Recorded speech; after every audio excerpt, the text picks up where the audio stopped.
Hi mga lalabs, this is your Ate Ling again. For today's video, samahan niyo muna ako sa mga kaganapan ko sa araw na to.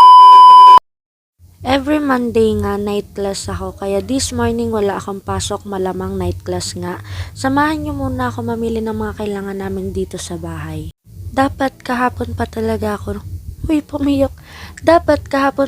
ako mamimili kaso nga lang hindi na kinaya ng oras. Kaya napag-isipan ko na ngayon na lang na umaga. Ang mga susunod na araw kasi parang full sked na ako at examination na nga namin. Yes po, nag-exam na kami for prelims. Kaya ngayon na lang ako mamimili ng kailangan namin. Onti lang naman guys yung mga bibilin ko. I mean, mga kailangan lang talaga namin. Kailangan namin magtipid kasi kailangan namin ng allowance sa araw-araw. Ito na nga yung outfit natin for today. Outfit ko lang pala. Nasa jeep na ako, paalis na ako yan. Papunta na ako ng sentro. At ayan, nasa tricycle na nga ako. At makikita nyo yung station ng Naga City. Hello mga Aragon!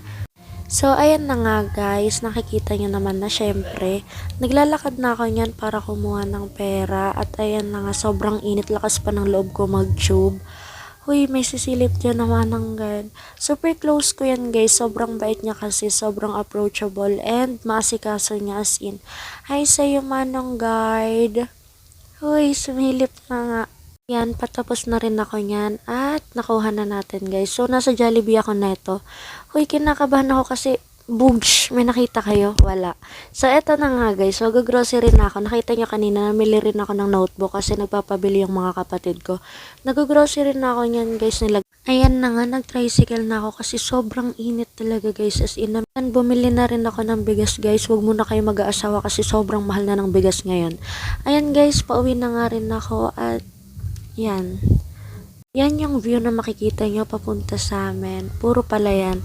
At ito na nga guys, nakauwi na ako. Uy, wait lang, yung cellphone na iwan. Kwarto nga ako ng kapatid ko at yan yung view na makikita nyo. So, nagpapahinga muna ako guys ng onte. Maya-maya matutulog rin ako kasi nga may pasok na ako nyan.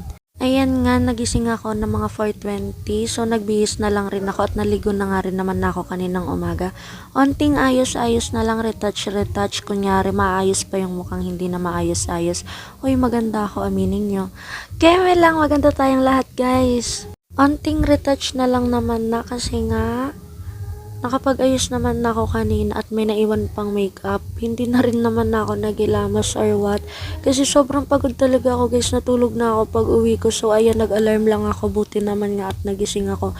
Kasi nga sobrang tagal ng biyahe. At ayan nga, natapos na rin ako mag-ayos. So papaalis na rin ako niyan guys. Dami pang posing. Anong oras na? Belate ka na. At ayan nga, nakasakay na ako sa mga oras na to. And bugs, nasa tricycle na ako papuntang school. At ayan yung simbahan. Diyan ako lagi nagsisimba guys kapag may problema ako. At ayan nga guys, nakasabayan ko pa yung kaklase ko at naglalakad na nga kami. At here we are, nasa room na kami guys. So ayan, wala pa naman nun si ma'am. At ayan guys, nasa plaza na ako. Inaantay ko yung girlfriend ko. May banda, kumakanta yan. Kaso nga lang pala nakalimutan ko i-open yung mic kaya hindi ko na-record. Hindi ko na pala na-video yung mga kaganapan kanina basta nag-uwian na kami. At ayan nga guys, nakalimutan ko kasi yung kanta ko na siya nakakanta sa inyo. Ayan na yung girlfriend ko, pilay-pilay nga siya at dahil nga dun sa pag-ROTC nila. Nagre-reklamo siya guys kasi sobrang sakit daw ng hita niya. Kawawa naman. Ayan, naubusan ako ng jeep at inaantay ko na lang yung sundo ko at nasundo na nga ako.